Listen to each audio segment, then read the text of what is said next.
Hello there everyone! We've got to discuss the playoffs of Blast, don't we? Meanwhile, a lot of interesting changes are happening on the pro scene. Reshuffles in CLOUD9 as well as in Navi, and the fight for the place of the top 1 team of the year. In general, the end of the season turns out to be very hot, so we have things to discuss. Let's get straight to it. We'll start with the insights about CLOUD9. As you remember, according to rumors, Sanji, Buster, Forrester, someone from Force, and apparently one person suited the team best after all. According to Overdrive, the main insider of the CIS, it turns out to be Buster. And as you know, he's not the one to misinform in such cases. So we can say that this one is almost like an official statement. What do you think? Would you say this is an adequate replacement for Inters, or should they choose someone else? Personally, I don't even know. As you remember, Nefani as well as Shiro were defending Inters for a long time. Jame even called him a key player. And as a result, now it turns out that he's not, obviously. To me, it seems that Buster is stronger purely in aim, although he hasn't played for more than 6 months, and in 2022 he has a rating of 0.95, and the real question is whether he will cope with the most difficult role. Will he be as efficient as Inters in throwing grenades, be successful at saving the team, constantly win in clutches? By taking such role, player basically misses the chance to have decent individual stats. Well, unless you're Robs, of course. In general, it all looks very doubtful. The guys went all the way down from the main favorites of the major to the team that needs to go through reshuffles. Let's just hope that all these changes won't drag CLOUD9 to the abyss, which has happened to Navi, for example. If CLOUD9 had won over Perfecto, then I think the roster would have been just unstoppable. But let's see how it turns out. At least there is a lot of room to set up chemistry in the upcoming 2 months. And we're moving on, and here we have unexpected updates right in the middle of the tournament. Valve apparently saw that they did not change the meta of the CT side on Ancient in any way with their changes. So they decided to go all in. They pushed back the CT spawn to delay the defense by approximately 1 second. Furthermore, they compressed blocky things on B side, and this created a new angle all the way from the lane to ramp. I don't know if this will affect the balance much, but I think that will not create a huge difference. We will get the chance to see that in Katowice. And Navi's newcomer, Nipple, gave an interview to HLTV. These were my first tier 1 and LAN tournaments, so of course it's hard for me and I make stupid mistakes sometimes. But I try to fix them after the match. I was focused on my game, so I wasn't nervous at all. There is a huge difference between the academy and the main roster. I played in Navi Junior for 8 or 9 months. We went through 4 seasons of the We Play League. During the first 2 of them I played pretty bad, but in the next 2 I was on top. When I was in Navi Junior, the game level was lower than it is now. Now I'm performing with players from tier 1 scene, so they react to situations much faster than what I was introduced to before. Sometimes it's tough for me, but I try my best and learn a lot from them. I listen to Blade. He talks about my mistakes and how I should have done to play better. The guys also tell me what to do in different kinds of situations. Playing here means a lot to me. It's a big step in my career. I will try to do my best at this level and become more stable. Well, that sounds inspiring. Just like Nikodo's post, where he shared that he was going to play Valorant. Happy to announce I'll play Valorant in 2023. Was a hard decision, but hope you'll support me. I love Valorant, and when the chance came to be the 6th man and learn after BUSTER once again, I simply couldn't say no. Hope you all will understand with time. So that means we have lost another strong CSGO player. And now it's time to move on to the quarterfinals. The first match is between Navi and Liquid. Recently, Nada's Vinsuri had some problems against the North American organization. Remember how years before they were their kryptonite? Then they sort of got over it, and now the whole thing starts over because Liquid beat them with a score of 2-1. They were definitely stronger and deserved to move further. Here's what Simple wrote after the game. GGVP, Liquid, you definitely played much stronger. At least we had Unreal comeback on Ancient. Thank you everyone for the support. That was a crazy season. See you next year. And SDY decided to support the youngster. Guys, Counter-Strike is always about team play and team. Don't blame Nipple or anyone else from the team. We win together, we'll lose together. Thanks for the support. If we look at all the statistics of the tournament, it's quite something, you know. Electronic had his 2nd worst tournament in career. Nipple ended up with 0.67. SDY had not the best result too, with 0.88. And it seems like Simple is not the same at all after the break. In general, the individual stats are quite bad. So the question rises, what are they going to do next? Is it a good decision to leave Nipple, who has not shown anything at all yet? Or is it better to keep on playing with SDY, who, to put it mildly, doesn't really shine?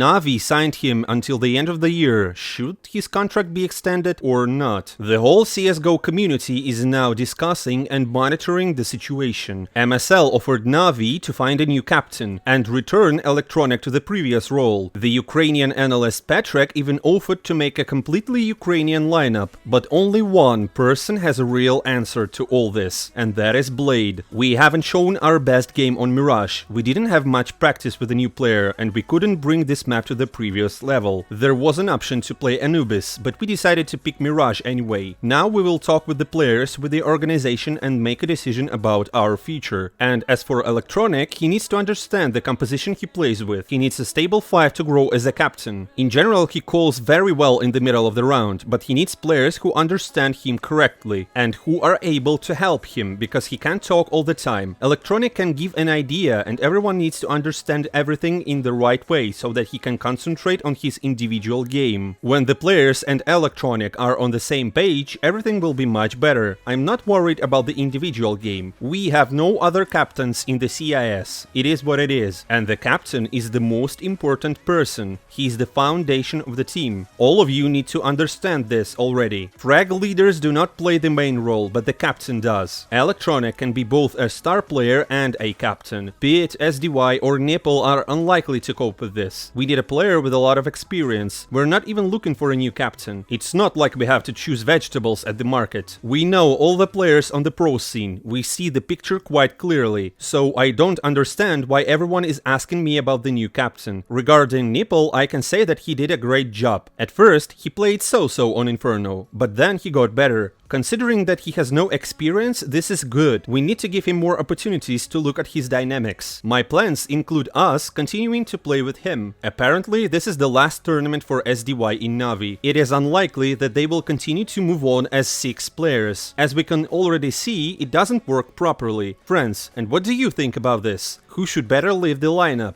Share your thoughts in the comments below. Now it's time to move on to the second match of the quarterfinals. G2 versus Vitality, m0NESY versus ZywOo. After Simple's elimination, the Frenchman had much more chances to become the top 1 player of the year, but first he needed to defeat G2. And these guys have been really tough lately, and once again they proved it by beating Vitality with a score of 2-1 with no difficulties. Congratulations to G2 on reaching the semifinals. Now they will play in the arena. Honestly, they should have closed the match with a score of 2-0 if not for ZywOo's clutch on the second map when the score was 15-13. Now, if FaZe wins, then this is the best moment for such a long-awaited championship. m0NESY finished with the best stats possible, and most importantly, he managed to get around ZywOo. That guy spoiled his statistics for real. If before the Frenchman was far ahead of Simple, now the gap between them is defined by only 0.06. And as I looked, now it seems that ZywOo has almost no chance to be the top 1 player of the year. Of course, it still needs to be figured out, calculated and all that stuff, but Simple has much better stats and performance at the majors, as well as almost at all huge tournaments. And even before September he was better in everything. And if ZywOo had won this Abu Dhabi finals, things would have become much more unpredictable. So it can be considered a Christmas present from m0NESY to Simple. Navi couldn't help their star to get to the top 1 in the world, but it seems that m0NESY managed to be handy in this. Well, and again, congratulations to G2.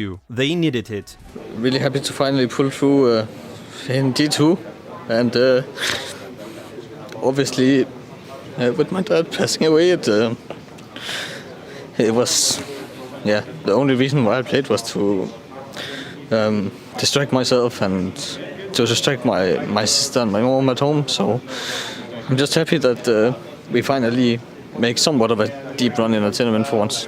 And finally, I want to show you a very cool video from Blast with 3 top AWPers. They only needed to put ZywOo there too. When you guys were starting out as an AWPer, was there certain players you looked up to? Was there a player you thought, I like how he plays it?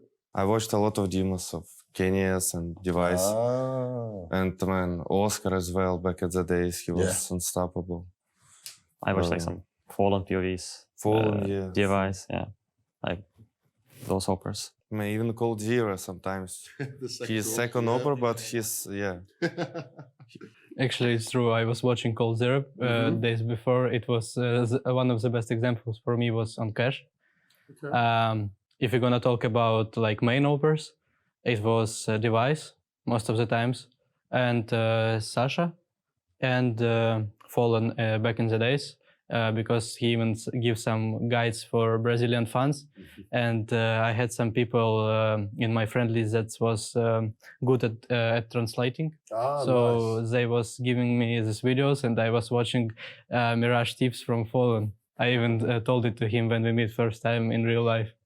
Like CLOUD9, he made this highlight, right, on Car Mirage. Yeah. Like people in the future, like he's not main op, right? He's rifle. He's anchor maybe even. No, I don't remember. But people will think he's an op, right, because of this highlight. It's crazy. Ones that stay in your mind for sure. And when you're doing that, right, you're looking at these, how do you translate what they do and something you can put into your game? Does it need to be a player that plays same position, or is it just the fact they use the AWP? Like, for example, like if I play against a team, I try to watch like before the game starts, try to watch like some POV of Opera against who I'm playing, right? But for example, like on Mirage, like when we played against Navi, I remember, like I tried to watch like simple POV, but it's hard to prepare for him because he's like you know, like it's an Opera who's always moving, and you cannot like predict where he will stay. You know, And you know, sometimes like Monazi can watch my demo, and I understand that he saw my last Mirages, so I need to change something. Yeah. Oh, so you're mind game at each other? No, of course. Yeah. It's like this between teams as well. Oh. I wish there were more such videos from Blast. They promised to post the full version on YouTube, so let's wait. And we have semi-finals ahead of us. Can't wait to watch it. Well, I'm not saying goodbye for a long time. See you soon.